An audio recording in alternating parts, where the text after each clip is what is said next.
Have you ever pondered the possibility of non-carbon-based life forms existing in the universe? It's a thought that might seem like it's been lifted straight out of a sci-fi movie, isn't it? Yet here we are, about to delve into that very concept. Most life as we know it on our humble blue planet is carbon-based, but hey, who said the universe has to follow our rules? In fact, it's quite the opposite. We are but a tiny speck in the grand cosmic scheme of things, and the universe is not obliged to adhere to our carbon-based norms. This notion might seem a little daunting, or perhaps even a little exciting. It's like a cosmic plot twist that we're just beginning to unravel. So, if you're now wondering whether we're about to encounter silicon-based or nitrogen-based aliens, hold on to your seats as we dive deeper into this fascinating subject. Ever heard of the term carbon chauvinism? It's not about the supremacy of charcoal grills, I assure you. It's a perspective that's been handed down to us from the early days of biology, the belief that all life in the universe must be carbon-based because all known life on Earth is. Imagine playing a game of chess but you've only ever seen the pawn move. You'd be pretty shocked when the knight jumps over your pieces, right? That's how we're approaching the game of life in the universe. As if carbon is the only player, and all the other elements in the periodic table are just spectators. This perspective is as outdated as thinking the Earth is flat. We're talking pre-Copernican levels of outdated. I mean, why should carbon have all the fun? Silicon, nitrogen, phosphorus, they're all standing in the wings, waiting for their moment to shine. They're like understudies in a play that's been running for 4.5 billion years, and they're just itching to get on stage. We've got to let go of this carbon-centric view. It's like looking at the universe through a pinhole. It's limiting our imagination, our science, our search for life beyond Earth. And if there's anything we've learned from science, it's that the universe loves to surprise us. So, are we just being carbon narcissists, believing that the universe revolves around us and our carbon-based life forms? It's high time we broaden our horizons. Now let's redefine life itself, shall we? And no, we're not having a midlife crisis here.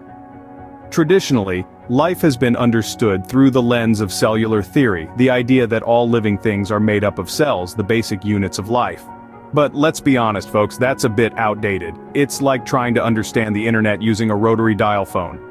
Enter the NASA of life, which is, and I quote, a self-sustaining chemical system capable of Darwinian evolution. Now that's a difficult, but in simpler terms, it's anything that can sustain itself and adapt to its environment over time.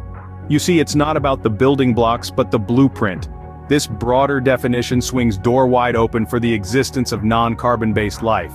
Now, let's zero in on one such potential candidate: silicon. Similar to carbon, silicon can form 4 bonds, making it a potential candidate for life. It's abundant in the universe, and silicon-based molecules are stable at higher temperatures.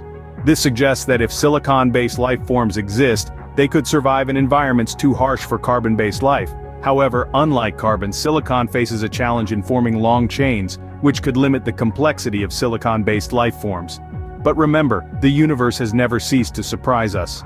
So time you look up at the night sky, envisage our galactic neighbors who might not look anything like us. They could very well be silicon-based. It's a big universe out there, full of mysteries and potential surprises.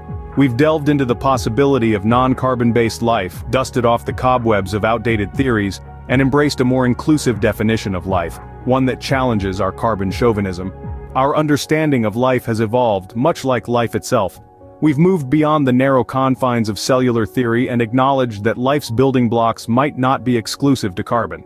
Silicon, nitrogen, phosphorus, these elements too could be key players in the cosmic drama of life. But remember, we're just scratching the surface. The universe is a grand stage, and we're merely spectators, eagerly awaiting the next act. The cosmos doesn't play by our rules, and that's the beauty of it. We've got a front row seat to a show that's been billions of years in the making. So remember, the universe is vast, diverse, and full of possibilities. Who knows what we might discover next? Stay curious, stay open, and always keep exploring.